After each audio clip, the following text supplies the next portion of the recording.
territoriale du CRCDC, Feu Lardoc pour ceux qui connaissaient. Donc c'est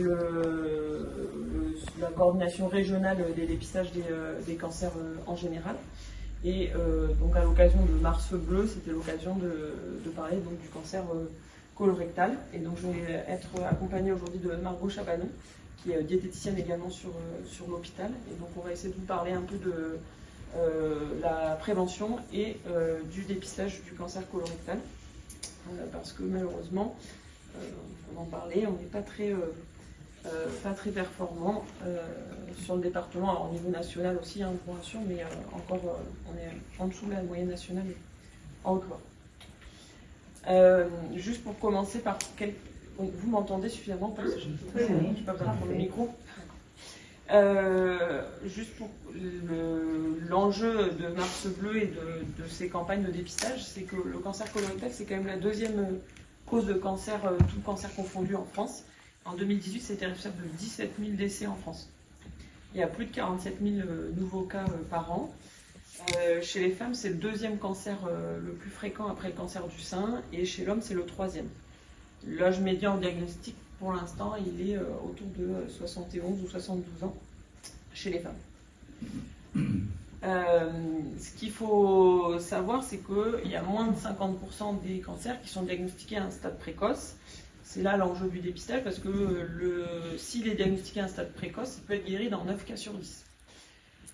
95%, ils sont diagnostiqués après 50 ans, donc ça explique les critères du dépistage pour l'instant, on en discutera.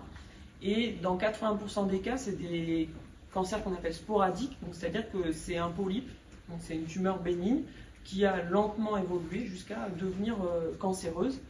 On estime qu'il faut une dizaine d'années à peu près. Alors, il y a bien sûr, en fonction de la localisation et certains critères, ça peut être plus agressif, mais il faut à peu près une dizaine d'années pour qu'un polype devienne cancéreux. Les 20 autres pourcents des cas, c'est plus des syndromes génétiques, donc c'est un peu différent. Tout stade confondu, donc au diagnostic, si c'est que ce soit toute maladie stade précoce ou avancé, la survie à 5 ans, elle est de 63%. Donc d'où l'intérêt du dépistage précoce. On va parler un peu des facteurs de risque. Donc là, c'est les facteurs de risque tout cancer confondu. On va s'attarder après plus sur le cancer du côlon. C'est pour dire qu'on a des outils possibles de prévention, parce que on estime qu'il y a 40% des cancers qui pourraient être prévenus en modifiant notre mode de vie, notre alimentation, avec en tête de liste le tabac, qui est responsable de près de 20% des cancers. Donc ça, c'est pas propre au cancer colorectal, mais globalement, dans les premiers facteurs de risque, on retrouve tabac, alcool, l'alimentation et le surpoids. Donc c'est pour ça qu'on va s'attarder un peu plus sur ces points. Pour ce qui est du cancer colorectal plus spécifiquement, donc il y a deux types de facteurs de risque. Il y a les facteurs de risque qu'on appelle intrinsèques, qui sont propres à la personne, qu'on ne peut pas modifier. Donc il y a l'âge, l'âge on n'y peut rien, on vieillit. Plus on vieillit, plus on a de risque d'avoir un cancer. Et donc le risque il commence à être significatif pour le cancer colorectal à partir de 50 ans. Il y a également les facteurs de risque génétiques, les histoires, si on a un antécédent de cancer du côlon dans la famille, notamment pour les apparentés au premier degré, on a un risque qui est plus important. Après, il y a des maladies aussi qui sont plus à risque, donc notamment les maladies chroniques inflammatoires de l'intestin, comme la maladie de Crohn ou la rectocolite hémorragique, qui augmentent le risque de cancer colorectal, notamment après 10 ans d'évolution de la maladie. Donc ça, on n'a pas vraiment de moyen de prévention, parce qu'on ne peut pas changer l'âge, on ne peut pas changer notre patrimoine génétique. Par contre, on peut dépister, et donc c'est là que le dépistage a toute sa place. Après, il y a les facteurs de risque extrinsèques, donc ça, c'est ceux sur lesquels on peut agir. Et donc c'est là où on va plutôt parler de prévention. Donc il y a le tabac et l'alcool, on en a parlé. Donc, le tabac, il a plutôt tendance à favoriser l'apparition des lésions précancéreuses, et l'alcool, on a l'impression qu'il aurait tendance à être un peu, on va dire que l'association, une espèce de comme un combustible, on va dire, il accélère la croissance des lésions prétumorales, l'obésité, la sédentarité et l'alimentation. On va revenir plus en détail après sur quels sont les facteurs de notre alimentation, notamment l'excès de consommation de viande rouge et de charcuterie, qui sont un facteur de risque de cancer colorectal. Il y a également des facteurs qui sont protecteurs, donc qui ont été prouvés, donc c'est l'activité physique, l'alimentation riche en fibres également, et il y a probablement un rôle également du microbiote. Donc tout ça, ça va être un peu relié les uns aux autres. Juste un petit point sur le microbiote, parce que c'est quelque chose dont on entend de plus en plus parler, qui est un peu à la mode, si je puis dire. Donc le microbiote, c'est ce qu'on appelait avant la flore, en fait, la flore intestinale. C'est la même chose, maintenant on dit microbiote. Il en existe différents, il y a le microbiote buccal, cutané, vaginal, digestif. Donc le microbiote intestinal, c'est le plus important. Donc, ce qu'on appelle microbiote, c'est tous les micro-organismes vivants qui sont dans un écosystème, qui est notamment le système digestif. C'est des bactéries qui sont sensibles à l'acidité et à l'oxygène. Donc il y en a assez peu dans l'estomac, qui est acide et qui est exposé donc, à l'oxygène. Et plus on va descendre dans le système digestif, plus ce microbiote il va être important, et donc notamment au niveau du côlon, où il y a plusieurs milliards de bactéries différentes dans le côlon. Alors à quoi il sert ce microbiote? Il sert à beaucoup de choses. Il sert à digérer les fibres, c'est aussi un acteur du système immunitaire, il régule également la glycémie. Il permet la fabrication et le métabolisme aussi de certaines vitamines. Donc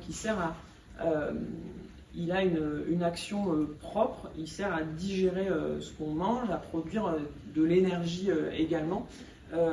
Et il a aussi un impact sur la santé mentale, l'humeur. Il y a des études qui commencent à montrer notamment des liens avec la maladie d'Alzheimer, des choses comme ça. Donc il a vraiment un rôle très important qui est en cours d'exploration, on découvre de plus en plus de choses, qu'il faut prendre en compte. Alors, quel rapport avec le cancer colorectal? En fait, le microbiote, dans l'idéal, notre microbiote, il faut en prendre soin, et il faut qu'il soit en état de symbiose. C'est comme la nature, hein. Il faut que toutes ces bactéries, elles vivent en symbiose, il faut qu'il y ait un équilibre, donc il y a plusieurs familles de bactéries différentes, et un bon microbiote, c'est un microbiote qui est à la fois abondant, mais aussi qui est varié. Et donc, on va pouvoir aussi avoir un impact sur notre microbiote avec notamment notre alimentation, certains médicaments, des choses comme ça, mais si on a par contre une dysbiose, donc qui est l'inverse de la symbiose, soit c'est-à-dire qu'on a un microbiote qui va être trop pauvre, c'est-à-dire qu'on n'a pas assez quantitativement, on a moins de bactéries, ou alors on va avoir un déséquilibre dans certaines familles de bactéries. On a des familles de bactéries qui sont plutôt protectrices de certaines maladies, et puis il y a des familles qui sont plutôt pro-inflammatoires.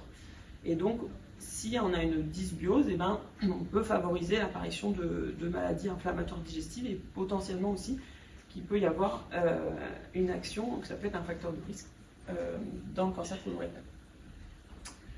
Donc le microbiote, il évolue tout au long de notre vie, et on peut le moduler quand même. Alors après, il a quand même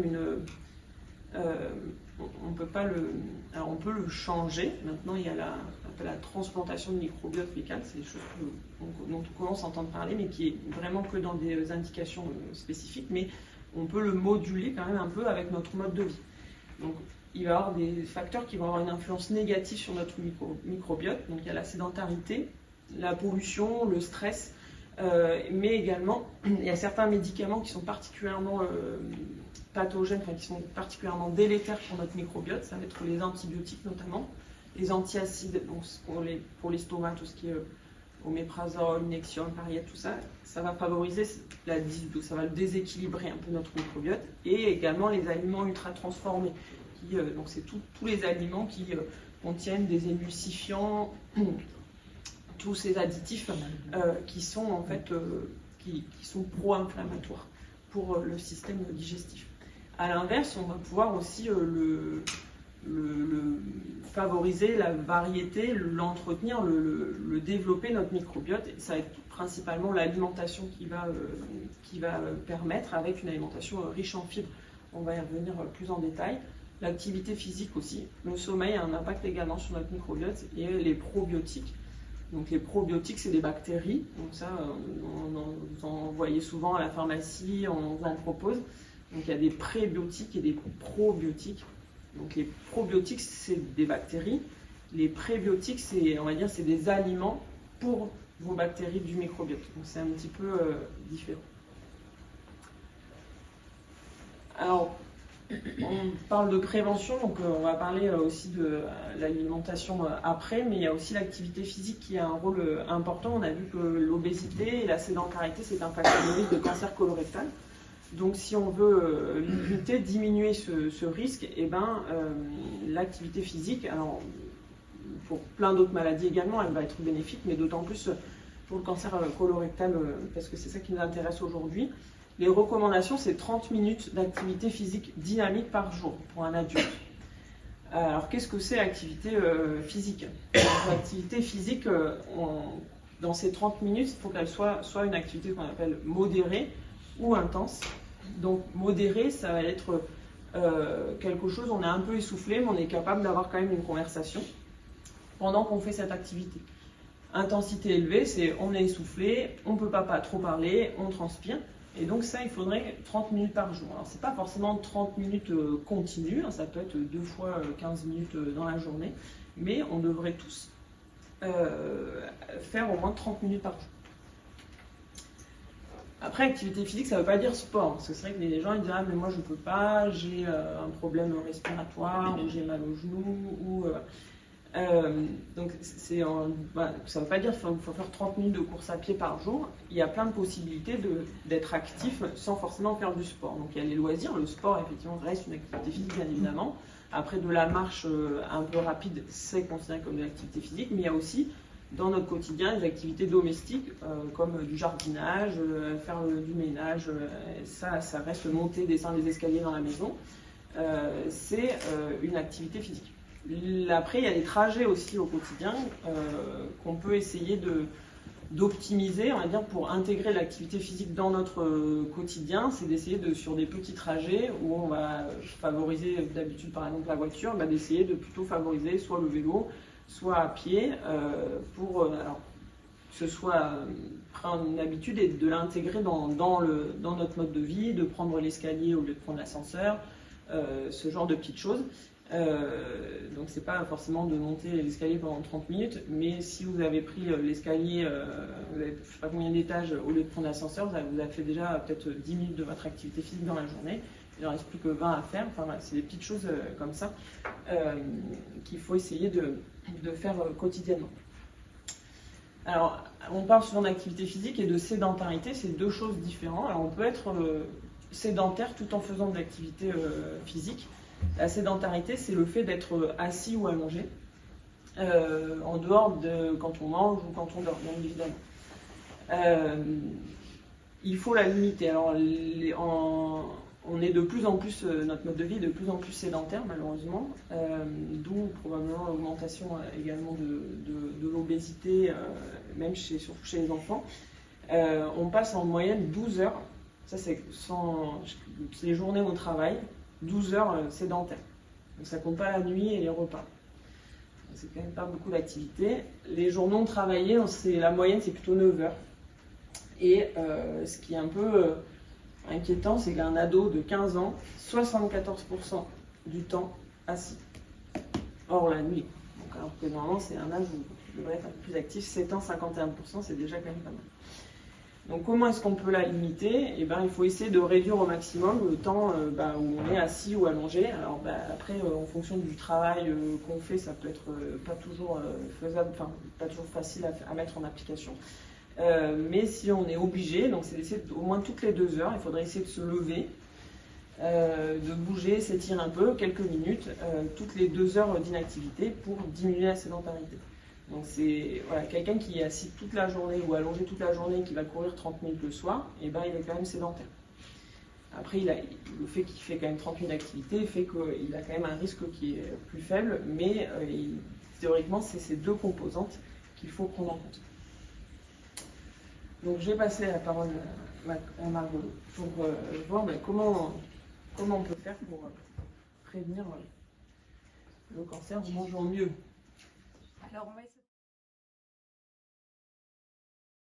Alors, on va essayer de regarder un peu plus en détail les facteurs de risque et les facteurs de prévention justement au niveau de l'alimentation dans les cancers colorectaux. J'ai commencé par quelques chiffres sur l'alimentation en France qui sont des données assez récentes. Il y a des recommandations qui sont sorties pour effectivement la prévention des cancers colorectaux et des cancers en général. Et par rapport à ces recommandations, on s'est aperçu qu'il y a à peu près 90% des adultes de 18 à 54 ans qui n'atteignent pas les recommandations fixées à 25 grammes de fibres par jour. Les principales causes identifiées, ça a été la consommation de produits très raffinés, de pain blanc, voilà, et pas de produits céréaliers, notamment complets. On constate aussi un manque de consommation de légumes secs et globalement un manque aussi de consommation de fruits et légumes par rapport aux recommandations pour être en bonne santé. On a constaté aussi pendant ces études-là qu'il y avait une consommation de sel qui était trop importante. Alors là, on parle pas forcément des cancers colorectaux, mais plus au niveau cardiovasculaire aussi. L'OMS, l'Organisation mondiale de la santé, recommande à peu près une consommation de 5 grammes par jour. 90% des adultes consomment plus. Et on est dans une région où on bat des records avec la charcuterie, le fromage. On a constaté aussi qu'on consommait trop de charcuterie. Donc 63% des adultes dépassent la limite des 150 grammes de charcuterie par semaine. Encore, voilà, on est dans une région, effectivement, encore une fois, où on n'est pas aidé. Voilà, trop de produits sucrés aussi qui contribuent à l'obésité. On a vu tout à l'heure que c'est un facteur de risque également dans plein de cancers. Et on a une consommation d'acides gras saturés qui est trop importante. Donc ça, c'est dans les produits, les produits tout faits, les chips, les produits du commerce, et pas assez d'oméga 3 qui, eux, pour le coup, sont des facteurs de prévention, notamment au niveau cardiovasculaire, qu'on trouve dans certaines villes, et on a des consommations qui sont 2 fois trop faibles. Alors, pour ce qui est des liens entre la nutrition, l'activité physique et le cancer colorectal, on a des niveaux de preuves qui vont des preuves limitées à des preuves plus solides. Pour diminuer le risque de cancer colorectal, l'activité physique, on en a parlé tout à l'heure, c'est une des choses qui est le plus prouvée. On a également la consommation de céréales complètes, d'aliments riches en fibres. Il a été démontré aussi les produits laitiers. Alors on verra tout à l'heure en termes de fréquence de consommation, il ne faut pas non plus en manger à outrance, mais je vous expliquerai tout à l'heure les recommandations. Voilà. Et pour les facteurs qui augmentent le risque de cancer colorectal, on a surtout fait ressortir la viande transformée, donc la charcuterie, les viandes rouges, les boissons alcoolisées, l'adiposité, donc qui correspond au surpoids, voilà, et la viande rouge.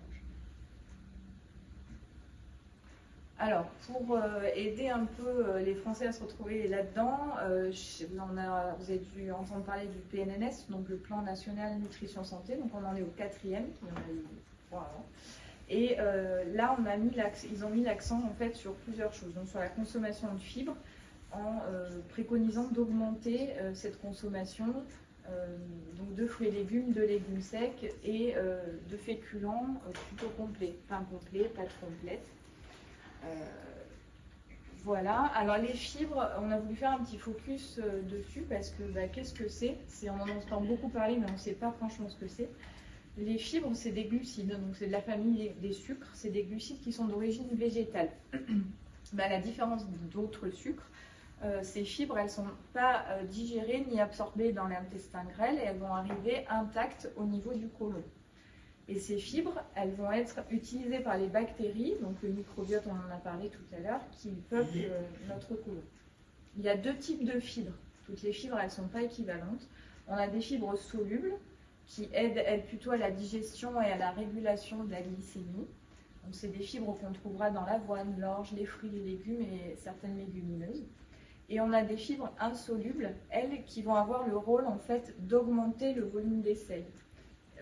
Et qu'on trouvera plutôt dans les céréales complètes, les oléagineux et certains fruits et légumes. Alors comment elles marchent ces fibres et pourquoi c'est important d'en consommer?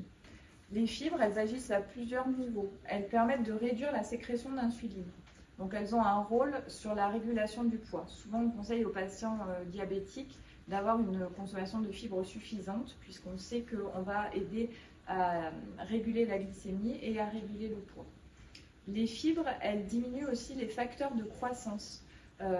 Donc en fait, elles vont avoir un rôle dans l'inhibition de tout ce qui est prolifération cellulaire.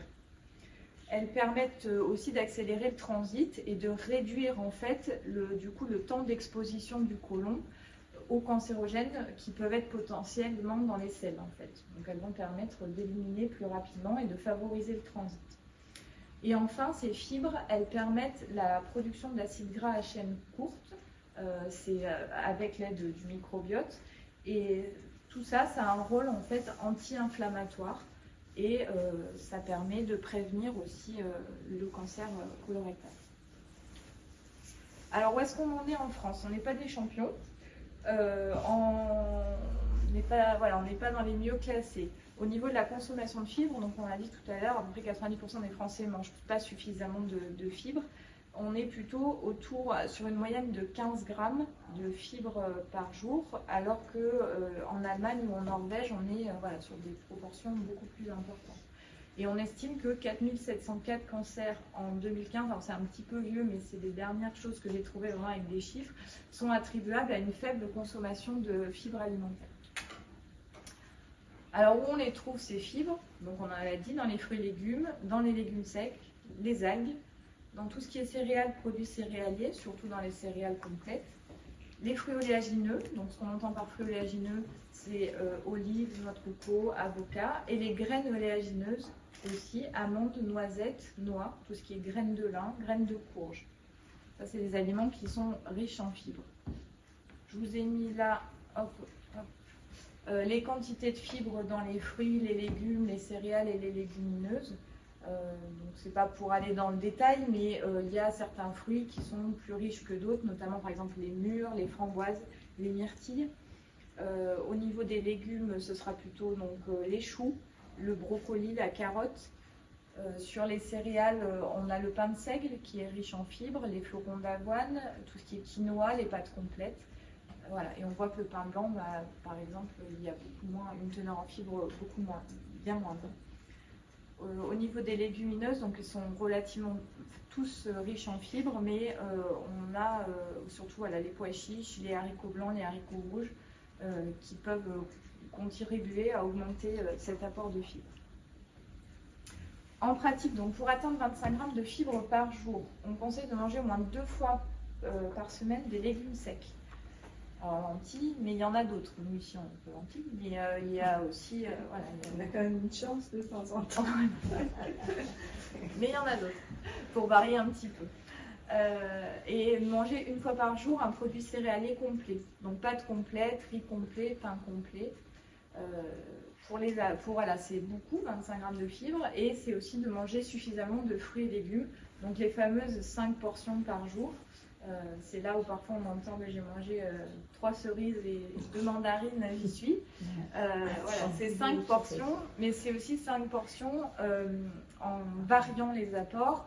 Et c'est ce que j'ai mis au niveau des petites astuces. Donc en variant entre les légumes crus et les légumes cuits, puisque la teneur en fibres ne sera pas la même et la qualité des fibres aussi ne sera pas la même en fonction du mode de cuisson. On peut conseiller aussi de consommer la peau des fruits et des légumes. Bien évidemment si on sait d'où ils viennent et qu'ils ne soient pas riches en pesticides. On peut conseiller aussi, parce qu'on a beaucoup de patients qui ne consomment pas du tout de fibres, d'augmenter progressivement cet apport en fibres, parce que ça peut être un peu, chez des gens qui ne sont pas habitués, un peu irritant au départ, donc on conseille d'augmenter progressivement. Alors une journée où on consomme plus de 25 grammes de fibres, je vous en ai mis une. Donc le petit déjeuner, ça peut être par exemple 2 tranches de pain complet qui apportent quand même 5 grammes de fibres à lui tout seul, avec une banane. Au déjeuner, on peut miser sur une alternance de légumes secs et voilà, de quinoa par exemple, donc pois chiches, quinoa avec des légumes verts. Une collation avec un fruit qui apportera lui aussi sa part de fibres. Et puis un dîner avec, ça peut être du houmous par exemple sur du pain ou des choses, voilà, des légumes secs sous différentes formes qui apportent une quantité de fibres suffisante. Donc là, sur une journée comme ça, on sera à 37 grammes de fibres. C'est quand même pas mal.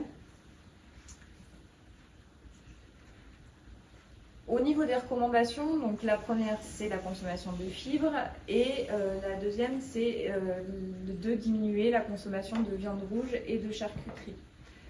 L'objectif, c'est vraiment de la réduire au niveau national puisqu'on se rend compte qu'elle augmente en plus chaque année. En privilégiant donc plutôt la volaille et en diminuant tout ce qui est viande rouge. Alors viande rouge, c'est porc, bœuf, veau, mouton, agneau. Et on conseille de limiter cette viande rouge à 500 grammes par semaine. Donc ça fait environ 3 à 4 fois dans la semaine.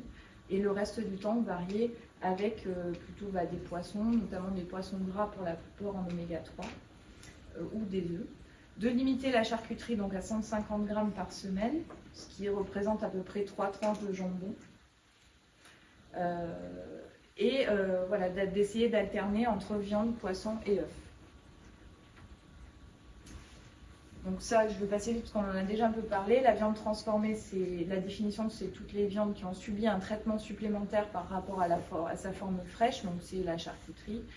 Le plus souvent pour améliorer la conservation, pour que ça dure un petit peu plus. Et la viande rouge, donc c'est la viande qui est rouge avant la cuisson. Et on les a cités tout à l'heure.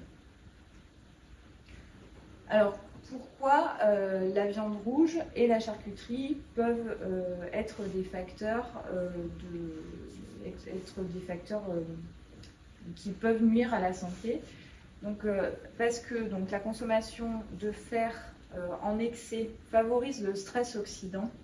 Et le stress oxydant, au niveau de l'organisme, va libérer des composés qui sont cancérogènes.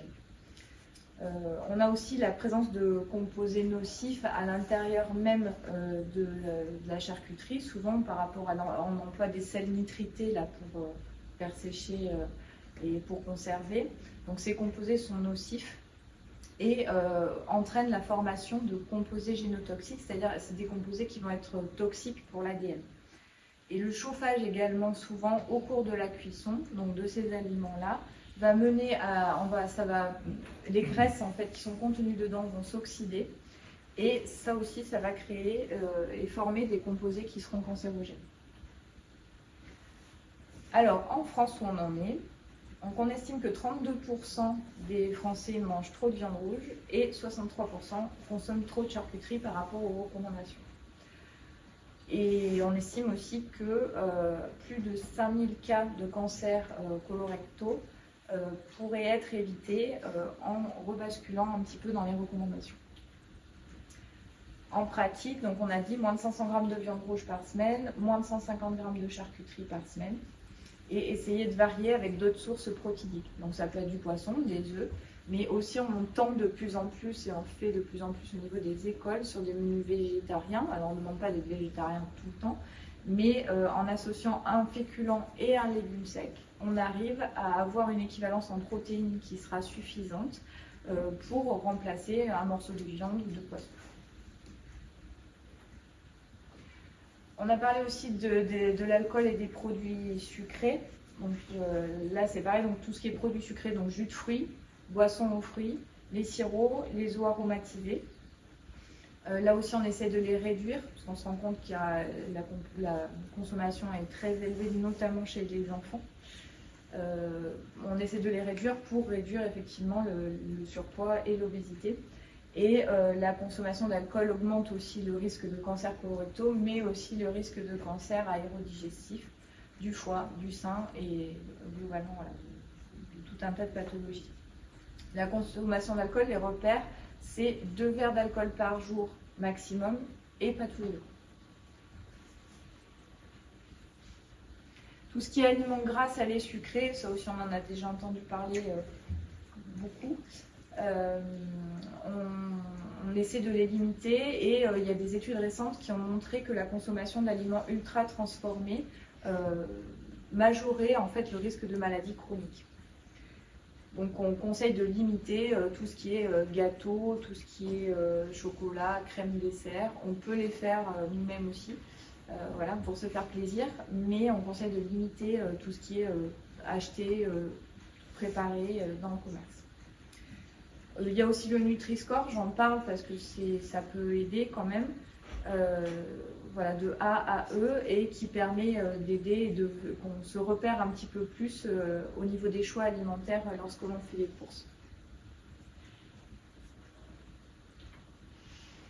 Au niveau des recommandations nutritionnelles de prévention, donc la consommation d'oméga 3, on a parlé tout à l'heure, donc dans les poissons gras surtout, qu'on conseille 2 fois par semaine, et dans les huiles, donc notamment l'huile de colza, l'huile de noix et l'huile d'olive, qu'on conseille de privilégier.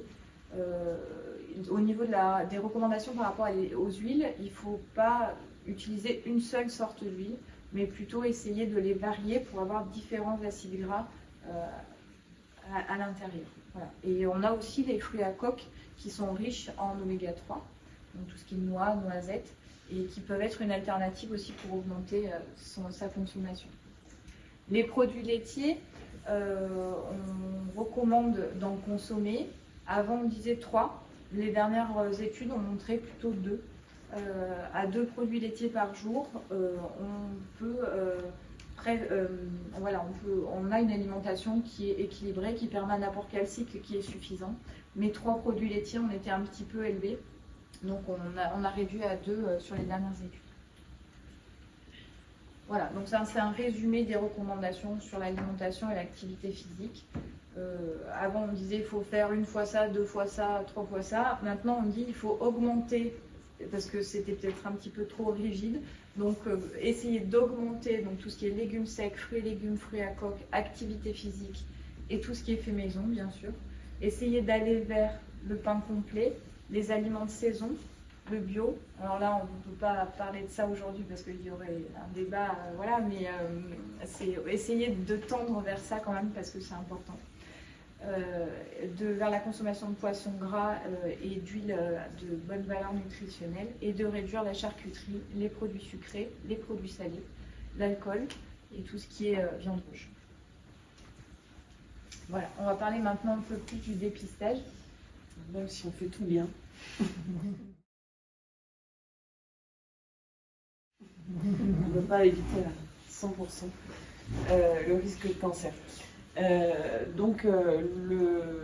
Le cancer colorectal fait partie des cancers qui bénéficient d'un dépistage organisé avec le cancer du sein et le cancer du col de l'utérus. Donc c'est juste pour rappeler pourquoi un dépistage organisé pour le cancer du côlon. C'est le 2e cancer en France et 17 000 décès par an. Et c'est surtout que, pour rappel, s'il est détecté précocement, il peut être guéri 9 fois sur 10. Donc c'est ce qu'on attend d'un test de dépistage, c'est de découvrir la maladie soit avant qu'elle soit là, ou en tout cas de façon précoce pour qu'elle soit traitée le mieux possible et avoir la guérison dans le meilleur des cas. Alors le dépistage organisé, il est pour qui? Donc il est pour les personnes qui sont considérées à risque moyen. Alors il n'y a pas de risque faible. On stratifie les gens en risque moyen, risque élevé ou risque très élevé. Donc la population générale, on va dire c'est risque moyen, et donc de 50 à 74 ans. Ça c'est la prise en charge du dépistage organisé en France. Toute personne qui est à risque moyen entre 50 et 74 ans est éligible au dépistage organisé et il lui est fortement recommandé de le faire. Donc une personne à risque moyen, c'est qui? C'est quelqu'un qui n'a pas d'antécédent familial de cancer ou de polype à haut risque chez les apparentés au 1er degré. Donc bon, l'arrière-grand-mère qui aurait peut-être fait un polype, non, ça compte pas, mais bon. Qui n'a pas de symptômes. Le principe du dépistage, c'est qu'on n'a aucun symptôme. D'accord? Donc il n'y a pas de sang visible dans les selles, pas de douleur anormale, pas de perte de poids, pas de modification alimentaire. J'ai aucun symptôme. Souvent, il y a des patients qui nous disent, mais maintenant, j'ai pas fait le test parce que j'ai pas mal. Mais oui, justement, c'est là qu'il faut le faire. D'accord? Et qu'il n'y a pas de facteur de risque génétique ou de maladie inflammatoire de l'intestin, comme on a évoqué au début. Donc, c'est une personne à risque moyen, elle est éligible entre 50 et 74 ans au dépistage organisé. Alors, le dépistage organisé, ça se passe comment? À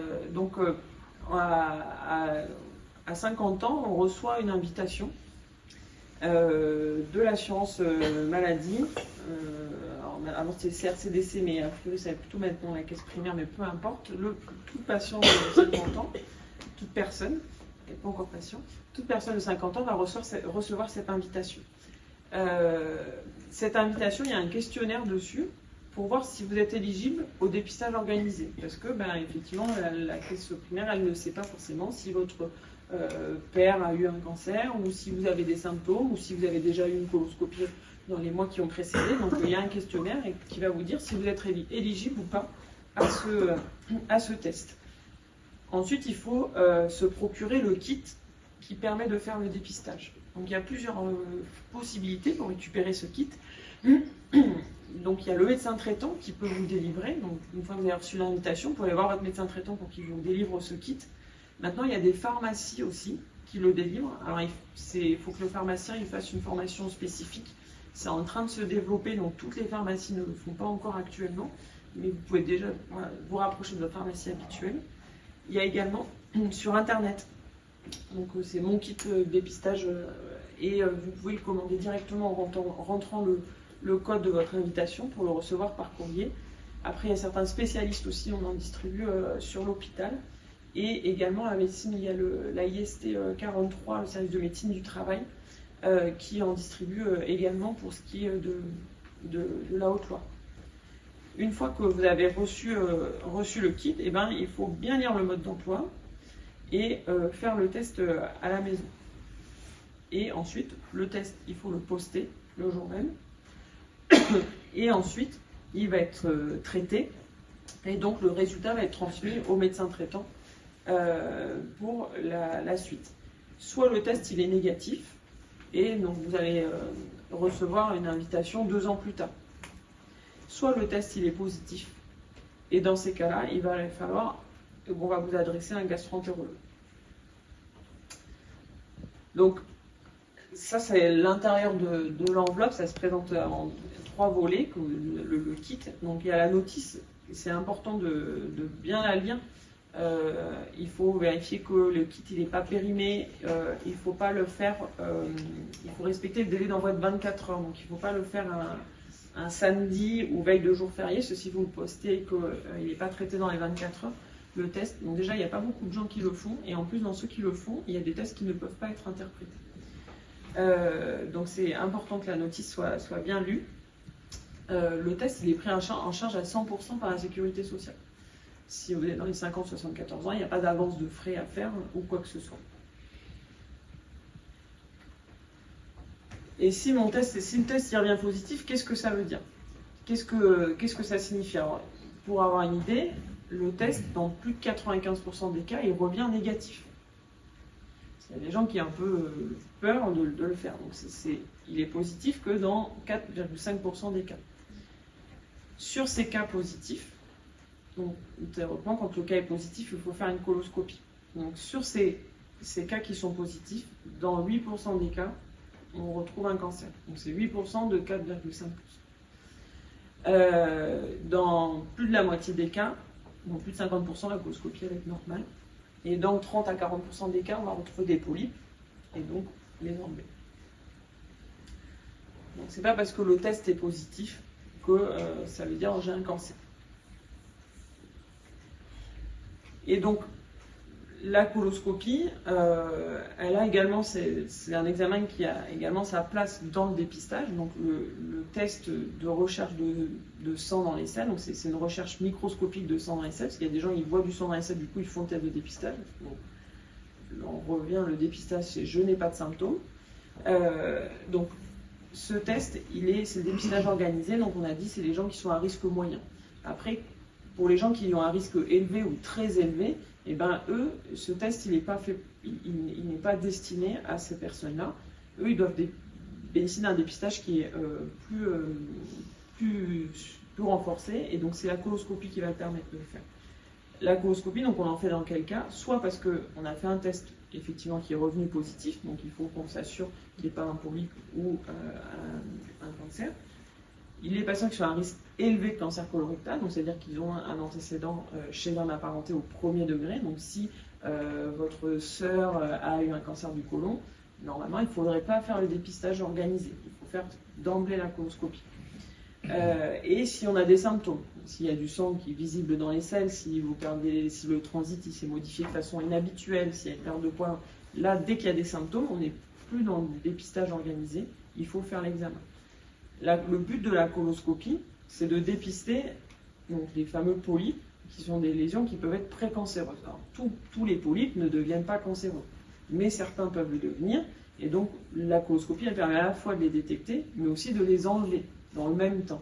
Et donc, même sur des petits cancers, on peut les enlever en endoscopie, donc on enlève le cancer, et donc on limite une chirurgie, une chimio, enfin vous êtes guéri, juste avec la coloscopie. Donc c'est un examen qui est effectivement plus invasif que le test de recherche de sang et de sel, mais qui fait partie du dépistage, pas du dépistage organisé, mais qui est un outil de dépistage complémentaire par rapport au test classique et où il n'y a pas de restriction d'âge par rapport au dépistage organisé. Et donc, pour ceux qui ne sont pas au courant, il y a le Colon Tour qui est prévu demain. Et également pour l'activité physique, il y a le défi connecté Mars Bleu. Je ne sais pas si vous en avez entendu parler. Alors ça a commencé lundi, mais vous pouvez quand même rattraper. C'est pour justement promouvoir l'activité physique. C'est par équipe. Vous pouvez faire des équipes de 5 et le but c'est de faire un maximum de pas par jour par équipe. Et donc il y a des petits défis. C'est au niveau, alors, il y a plusieurs régions, donc il y a une compétition des classements inter-départements, inter-régions sur la France. Et le but, c'est de s'encourager à faire de l'activité physique. Merci pour votre attention. Je ne sais pas si vous avez des questions.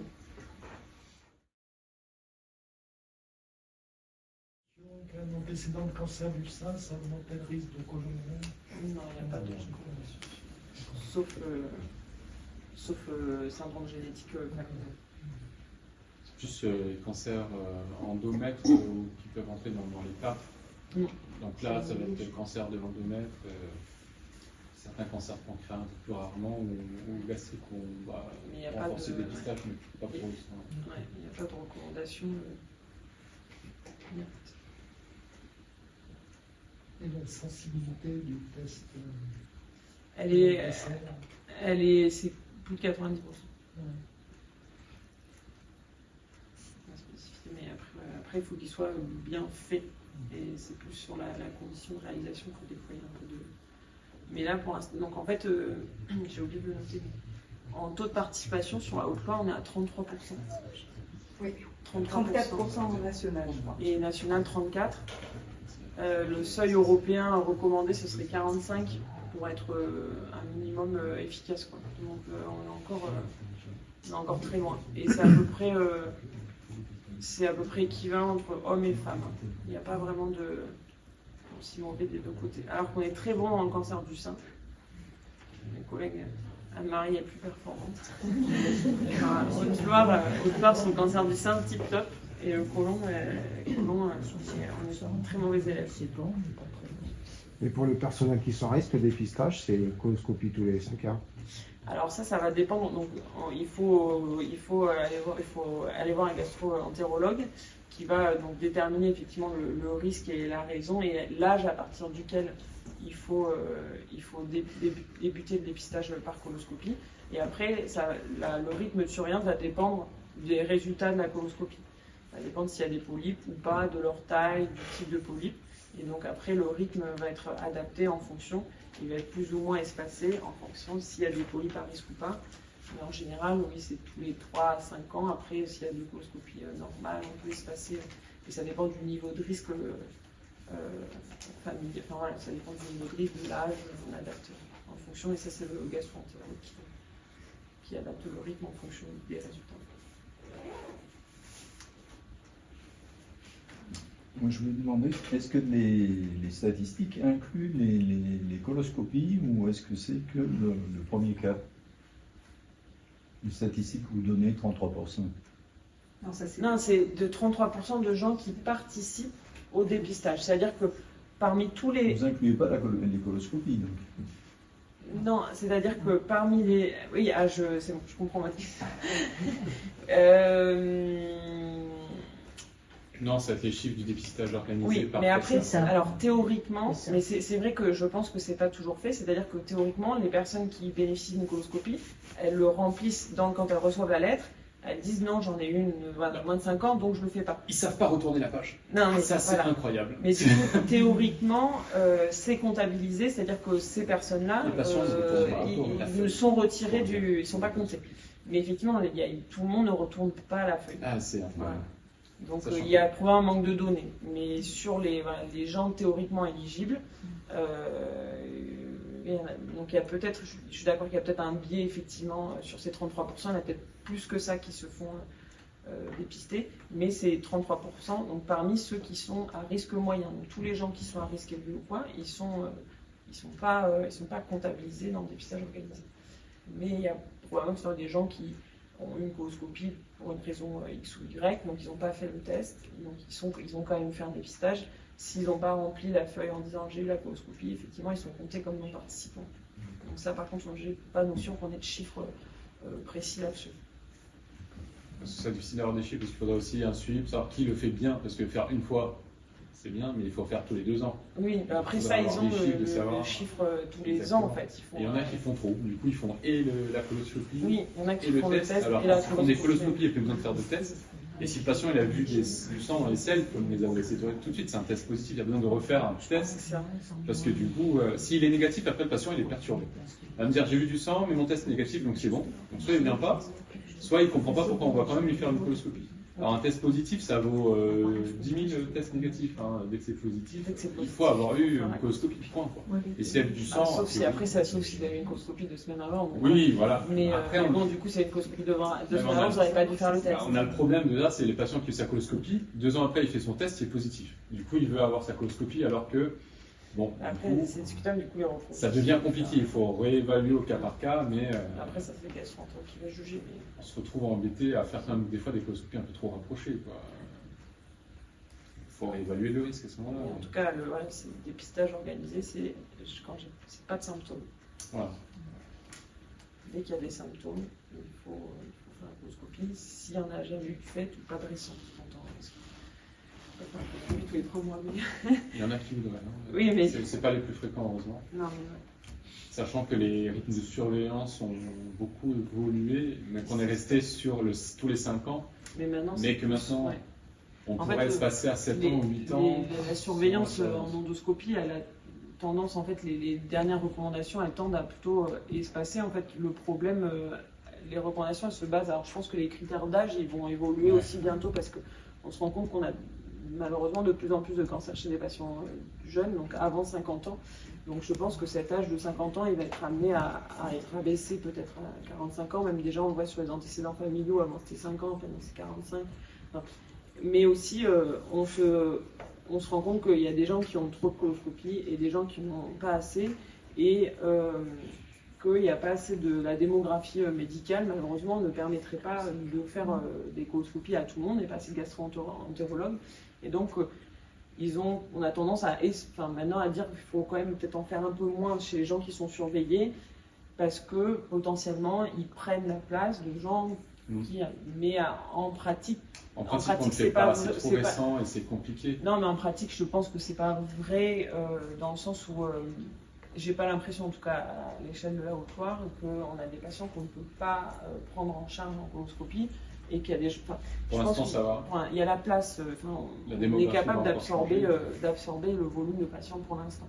Mais les gens qui n'ont pas leur coloscopie, c'est pas parce que quelqu'un a pris la place, c'est parce qu'ils viennent pas consulter ou qu'ils sont pas dans un parcours de soins. Mais les recommandations, les recommandations, elles tendent un peu dans ce sens où, pour le moment, il y a des gens qui ont fait beaucoup trop de coloscopies. Donc maintenant, on dit voilà, il y en a une de successive normale, on peut faire celle 10 ans espacée à surveillance, ou même des fois rebasculer sur le dépistage organisé en fonction de ce qui est la raison du dépistage endoscopique.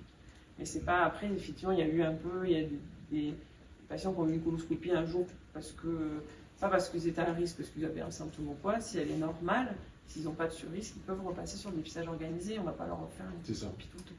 Si c'était pour une raison voilà, ponctuelle à un moment donné, qu'ils n'ont pas de surrisque parce qu'ils avaient un symptôme, on a fait la coloscopie, il n'y avait pas de polype, ils n'ont pas de surrisque, et bien là, vous repassez sur le dépistage organisé. Deuxième question. Au-delà de 74 ans, qu'est-ce qui se passe? Il n'y a plus de dépistage organisé. En fait, Et on reste sur le symptomatique. Un patient symptomatique, il voit le En gastro-entérologue. fait, la sécurité sociale, alors Il n'y a pas de relance, il y a rien. il y a des médecins traitants qui continuent de prescrire des tests de recherche. On peut faire la thèse de recherche immunologique, mais du coup, la sécurité sociale ne le prend pas en charge. En fait, c'est une politique de santé publique, le dépistage organisé, c'est purement statistique. C'est pour ça que les âges, après, je pense que autant le 50, c'est pareil, va diminuer. Peut-être que le 74 aussi, il va se décaler parce qu'on vit de plus en plus vieux. Après, ça, c'est aussi médecin traitant et gastro-entérologue. On fait des coloscopies à des gens qui ont 80, 85 ans. S'ils ont des symptômes, parce que ils font encore du vélo. Enfin, après, il y a 80 ans et 80 ans, il y a des gens qui à 80 ans sont plus en forme que des gens qui ont 50 ans. Donc ça, après, c'est au-delà de 74 ans, c'est du cas par cas. Mais en tout cas, c'est d'un point de vue, il n'y aura pas de suivi par le centre de dépistage.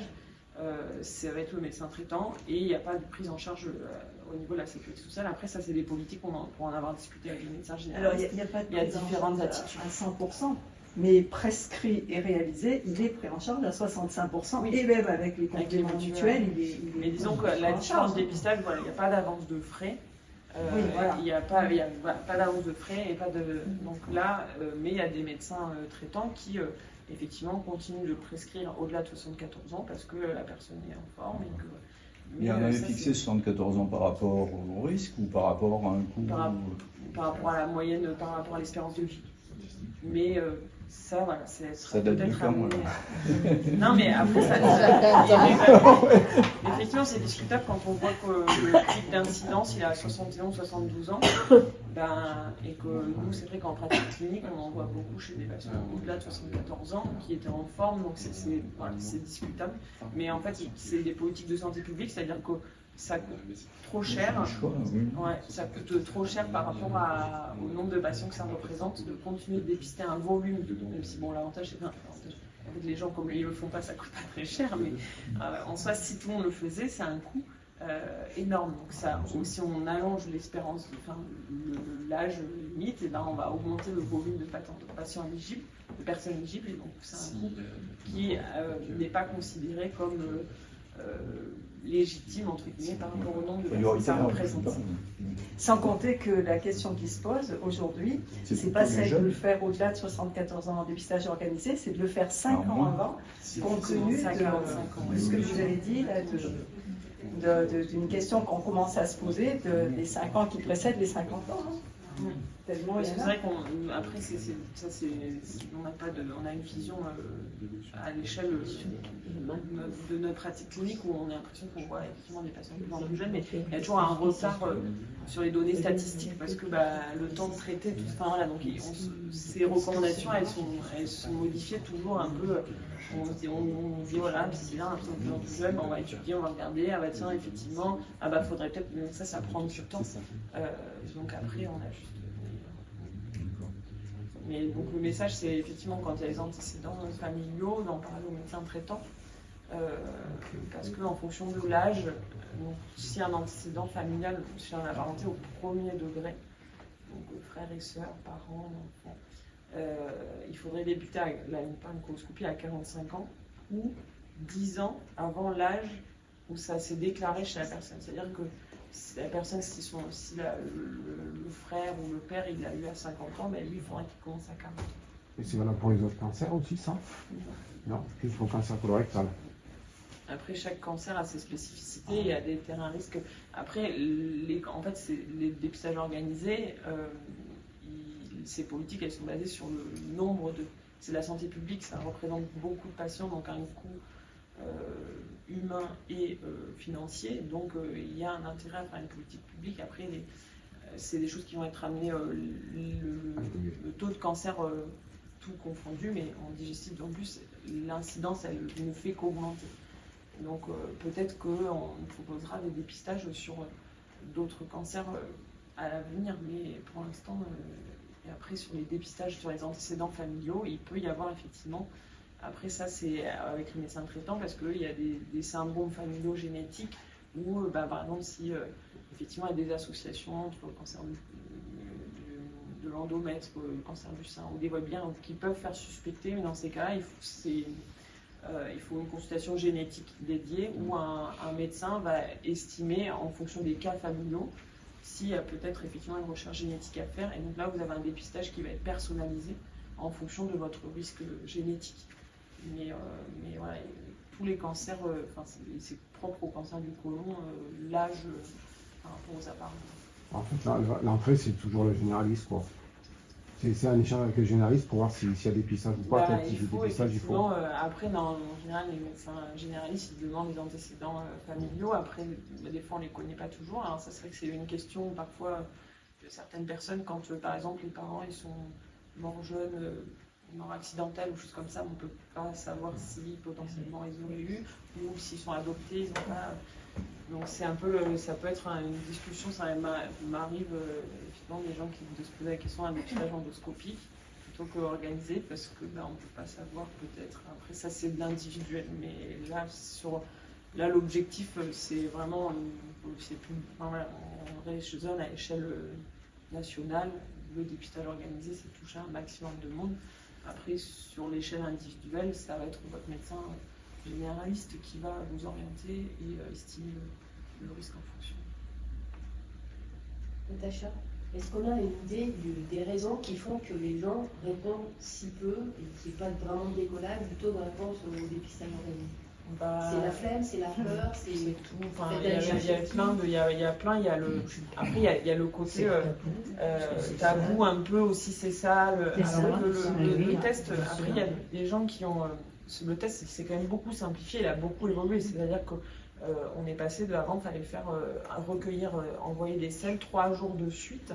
Là, on n'envoie pas des selles en fait. Donc il y a tout un cri, les selles sont recueillies et en fait il y a un petit, comme un écouvillon qu'on met dans les selles et c'est cet écouvillon qu'on envoie. Donc on n'envoie pas de selles, on ne prélève pas de selles. Enfin, c'est quand même beaucoup plus simplifié. Donc il y a des gens qui ne savent pas que le test est simplifié. Ils l'avaient fait une fois, ils ont vu le truc, voilà, la galère, donc bon, ça les a un peu découragés. Il y a, je pense, aussi une méconnaissance. Moi, pour le voir, je pense que tu le constates aussi. Des fois, il y a des gens, ils pensent qu'ils ont peur. Ils disent si le test il est positif, ça veut dire que j'ai un cancer et je ne veux pas le savoir. En fait, il y a des gens, ils arrivent avec la constatation avec un test positif, ils sont terrorisés, ils disent c'est sûr, j'ai un cancer. Mais non, la probabilité que vous ayez un cancer, elle est quand même faible. Et voilà, donc je pense qu'il y a plein de motifs. Il y a puis la flemme, où ils savent pas forcément, ils ne se sentent pas concernés, ils ne savent pas à quoi ça sert. Je pense à un manque d'information aussi sur le pourquoi du comment. Puis après, il y a des gens qui pas forcément, qui ne sont pas dans une dynamique de soins, mais comme on voit pourquoi les gens fument. Alors on sait que maintenant on le sait que ça tue, mais bon, c'est un peu... Après la question, cette question, elle est extrêmement intéressante. Enfin, ce que tu as dit, Natacha, c'est important. Ce test, il a eu une très mauvaise presse à une époque, et il en est resté quelque chose de ça. Je pense que oui. Sûrement quelque chose d'assez négatif. Mais maintenant, il y a quand même un truc qui est incroyable, c'est que 2/3 des femmes font faire une mammographie, alors qu'une mammographie, c'est quand même, comme examen, c'est quand même déjà quelque chose de moyennement agréable, mais c'est quelque chose qui a une charge mentale très lourde, de mon point de vue, par rapport à un test de dépistage colorectal. Eh bien, ces femmes-là, elles ne font pas le dépistage colorectal. Ça, c'est quand même extrêmement surprenant. Après, je pense qu'il y a je pense qu'en termes de communication, on n'est pas bon aussi. Octobre rose, je suis désolée, mais... Oui, alors ça Mars bleu. Ben c'est ça la question. Non mais je pense qu'il y a ça aussi, c'est-à-dire qu'il n'y a pas de au niveau santé publique, je sais, la communication elle n'est pas la même. Et aussi le public, c'est-à-dire que le cancer du sein, c'est un public qui est plus jeune. Enfin, les femmes, c'est... c'est 50, 74 ans. Mais en fait, elles en entendent parler beaucoup plus jeunes, en fait. Et parce que elles ont un suivi gynéco, potentiellement, elles y sont sensibilisées, en fait. Elles y sont sensibilisées parce qu'elles vont avoir la plupart un suivi gynécologique. Autre, donc, on va dire, 50 ans, il faudra le cancer du côlon. Enfin, le médecin traitant, il n'en parle pas en disant attention. Enfin, normalement, si à partir de 50 ans, mais c'est pas quelque chose dont on entend parler à partir de 30 ans en disant il faudra. Enfin, je pense qu'il n'y a pas ce. Il y a eu moins pendant une époque, je pense, déjà. Parce qu'à un certain âge, ils ne savent pas les antécédents de leurs parents.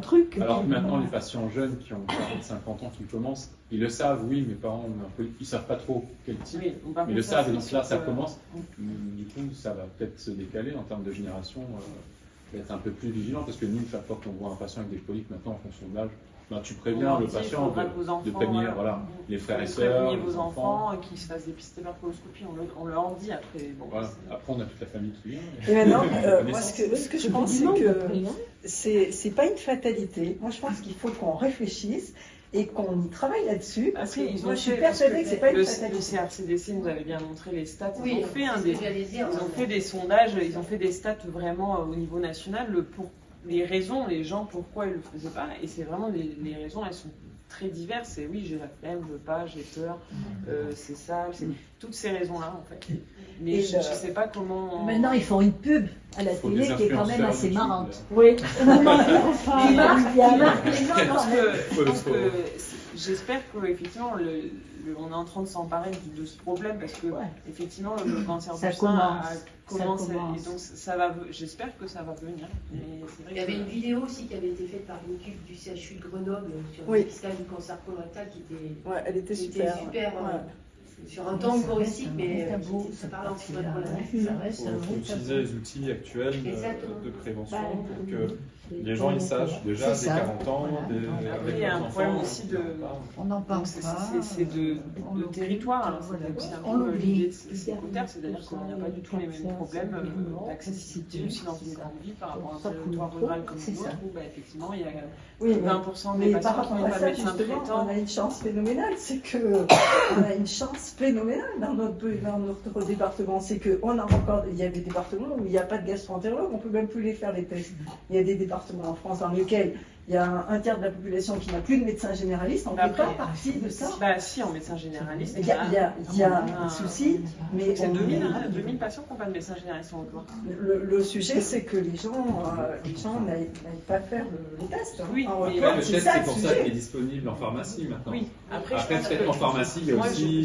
Moi, je pense que les gens, effectivement, j'en ai donné en consultation, des gens qui ne le faisaient pas, j'en ai demandé, mais pourquoi, machin, je leur explique pourquoi ils le font, et gars, je ne l'avais jamais fait, et là, ils l'ont fait.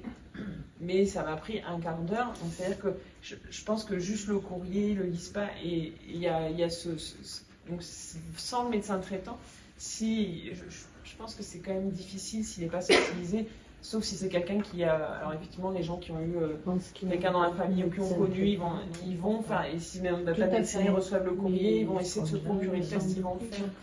Mais je pense que quand même, pour moi, la clé, c'est le médecin traitant. Sachant qu'il y a eu des nouvelles consultes, c'est ça, de bilan à plusieurs étapes d'âge. Alors il faut peut-être anticiper un peu sur un bilan avant l'âge de 50 ans et profiter de. C'est là qu'on fait le dépistage des antécédents dans la famille et qu'on essaye de chercher des causes génétiques et qu'après on oriente aux spécialistes si on voit qu'il y a des cancers récurrents dans la famille, dont vous parliez tout à l'heure. Parce qu'après, c'est les cancers du pancréas où certains se posent des questions. Mais là, sur le cancer du côlon, c'est le moment aussi de se poser la question dans la famille s'ils le savent ou pas et de leur dire que c'est à 50 ans qu'il y aura le dépistage. Après, il faut peut-être inventer Deuxième question, alors elle s'adresse à vous. Aujourd'hui, est-ce qu'il y a un label qui, par exemple, met riche en fibres, qui mettrait, qui serait visible? Il y a des allégations, c'est pas des labels, ça s'appelle des allégations. Ouais, des allégations. Voilà. Mais sur les produits qui soient assez visibles, un produit, un fruit qui soit simple visuellement, c'est riche, c'est bon pour la santé. Aujourd'hui, il faut le prendre derrière ou c'est du marketing. C'est biaisé par les lobbies. Oui, mais on est d'accord. Après, il y a beaucoup d'études qui ont été faites, notamment avec le Nutri-Score. Donc, en fait, ils ont évalué beaucoup de visuels différents. Donc, ils ont fait ça en France. Et finalement, celui qui a été évalué comme le plus efficace, qui est ressorti, c'est le Nutri-Score. Donc après, sur les fibres, mais ils ont fait vraiment des études où ils ont évalué plein d'indicateurs sur les produits différents, et ils ont évalué en fait le panier, le caddie des gens, donc avec tout un tas de scores, et celui qui avait le panier, au niveau nutritionnel, le meilleur panier, c'était avec le Nutri-Score. Donc les gens... ils en ont évalué plein. Après, sur l'apport en fibres, mais pour moi, c'est pour revenir plutôt à l'école, où effectivement, il y a des connaissances et de l'éducation pour revoir. Parce que le nombre de patients, quand on nous dit vous mangez des légumes, qui disent oui, je mange des patates et du riz, c'est tous les jours. Et donc ça, c'est... on va pas mettre quand même une étiquette sur un fruit pour dire que c'est un fruit. Donc ceci est un légume. Voilà, je veux dire, c'est. Du coup, je pense que c'est. Et c'est à l'école. Moi, j'ai fait beaucoup d'interventions dans les écoles. Et des fois, je suis effarée de voir qu'il y a des enfants de 11-12 ans, leur montre une endive, ils savent pas ce que c'est, des choses, une courgette même. C'est vrai que des trucs associatifs, ce serait par exemple des ateliers pour les enfants, comme tu confirmes, un peu plus médiatisés et sur un espace un peu plus grand. Et ça, beaucoup. Après, je pense parce que finalement, l'obésité, maintenant, ils en parlent beaucoup et c'est dans les priorités de santé publique. Et donc, je pense j'espère, des politiques au niveau des écoles, parce que là, on parle de prévention globale. Effectivement, c'est dès l'enfance qu'il faut, et l'obésité chez les enfants, là, c'est de 4, on a du boulot, là. Là, on parle de... Et quand on voit comment c'est compliqué aussi de monter des choses dans les écoles, moi, j'ai monté des trucs, mais c'est une catastrophe. On m'a dit, oh là là là là, ils ont 10 ans, ils vont utiliser un couteau, ils vont se couper. Non, non, non, non, on peut pas faire ça. Ou alors, ils vont le goûter, et alors, c'est une intoxication alimentaire. Et en fait, on peut rien faire. Moi, j'ai mis le mais c'est un outil indispensable. Moi, j'adresse beaucoup de mes patients, tout simplement, chez la diététicienne. Alors, je leur dis que c'est pris en charge par leur mutuelle, pardon. Oui, il y a des mutuelles. Au moins 2 fois par an. Donc, ça, c'est important à préciser. Mais il y a beaucoup de patients. Il faudrait, quand on n'a pas le temps, nous, spécialistes des fois, de leur expliquer tout leur menu, ils voudraient qu'on leur explique ce qu'ils doivent manger. Et le médecin traitant non plus n'a pas le temps. C'est là où je leur dis. Moi, je les envoie sur Manger Bouger. En vrai, il est hyper. Je vais sur le site avec eux, je leur montre, il est super bien fait ce site. Alors, c'est pas qu'elle n'utilise pas, c'est que moi. Non, mais quand elle n'est pas là. Moi, je suis plus sur le volet après, pas prévention. Non, mais sur la prévention, effectivement, sur les NH, les machins, moi, je leur dis d'aller sur le site. Il est vraiment, moi, je le trouve très bien fait. Et du coup, j'ai pas le temps forcément de leur dire, mais tu leur donnes vite fait les messages et tu dis allez dessus.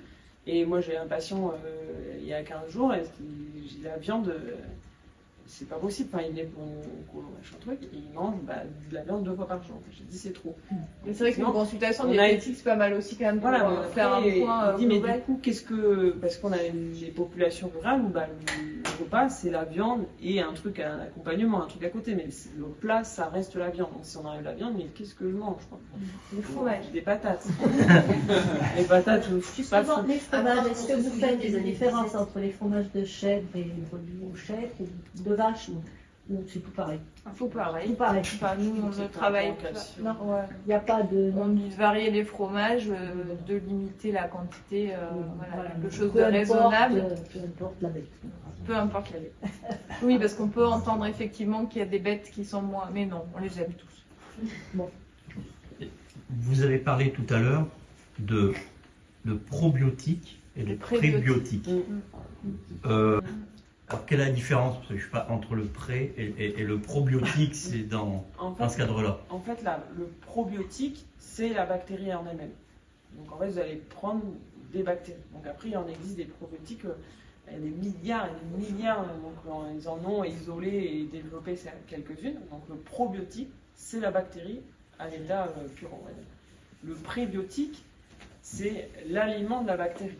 En fait, c'est pour nourrir votre microbiote. Alors que l'autre, c'est vraiment, je prends une bactérie. Donc c'est différent. Donc après, la place, c'est un peu discuté. Les prébiotiques, elle est un peu... Théoriquement, si on mange des fibres, on mange des prébiotiques.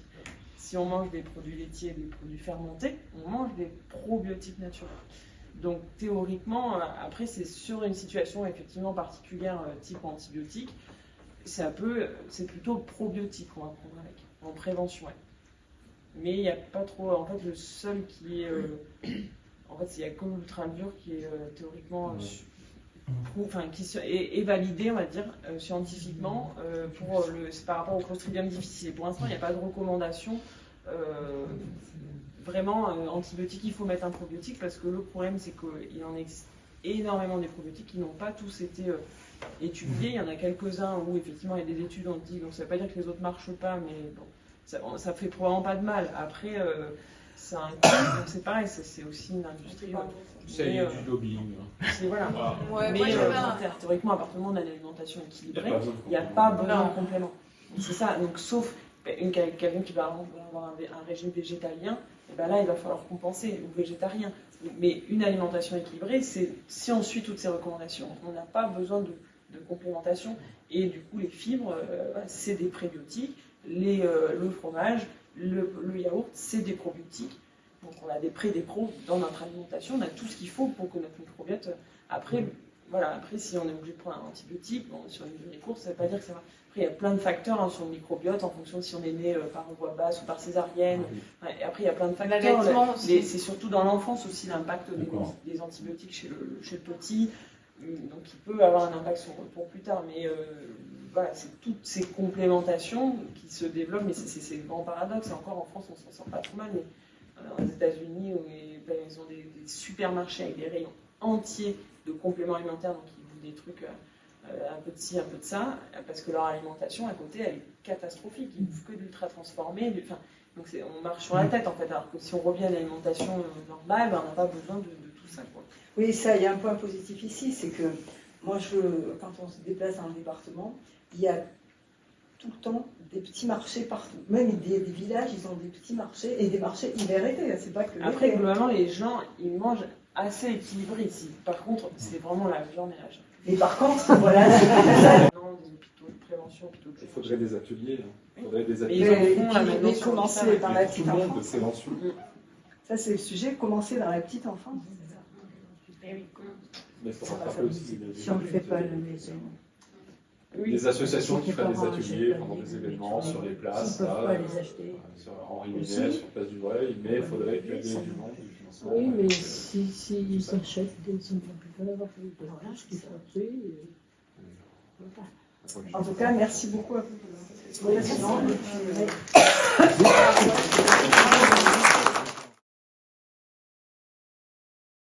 Émilie, diététicienne en libéral, et du coup je suis présente ici parce que je travaille avec la Ligue contre le cancer. Du coup je suis partenaire avec cette association et on parlait du coup d'accompagnement, d'ateliers cuisine. Et avec la Ligue contre le cancer, depuis 1 an et demi, on propose des soins oncologiques de support. Du coup pour accompagner les patients pendant et après le traitement jusqu'à 2 ans.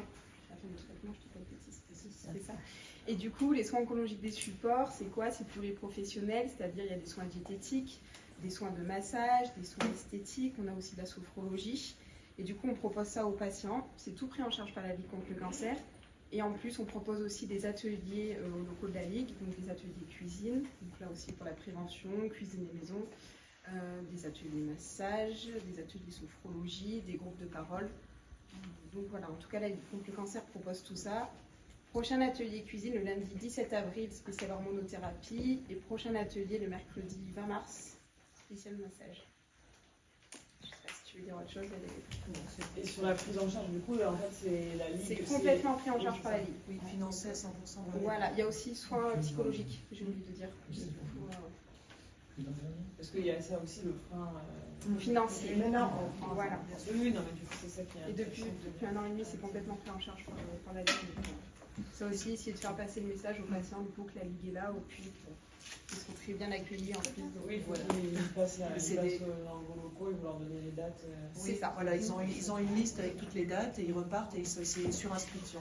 Voilà, les soins de support sont sous forme de bons qu'on remet aux patients qui souhaitent en bénéficier et c'est assez facile à mettre en place et c'est très apprécié. Les ateliers cuisine sont très appréciés, mais le massage aussi, automassage, sophrologie, etc. Voilà, tous ces ateliers permettent aussi de diversifier un peu, un peu de créer le lien aussi social, se rencontrer entre eux, ils discutent aussi, il y a des cafés papotes. Voilà, donc c'est assez apprécié. Je rebondis, on parlait tout à l'heure du cancer du sein, on reçoit, la plupart c'est des personnes atteintes du cancer du sein. Oui. Cancer du côlon, pour le moment j'en ai jamais reçu un Alors, atelier. après, mais là, c'est mon entière responsabilité. On n'en voit pas. Ok, Non, mais après, en fait, les soins de support, le cancer du sein, ils sont en avance sur tous les autres. C'est soit parce que ça touche la femme, et donc les soins de support, ils ont été développés beaucoup plus tôt dans le cancer du sein, parce que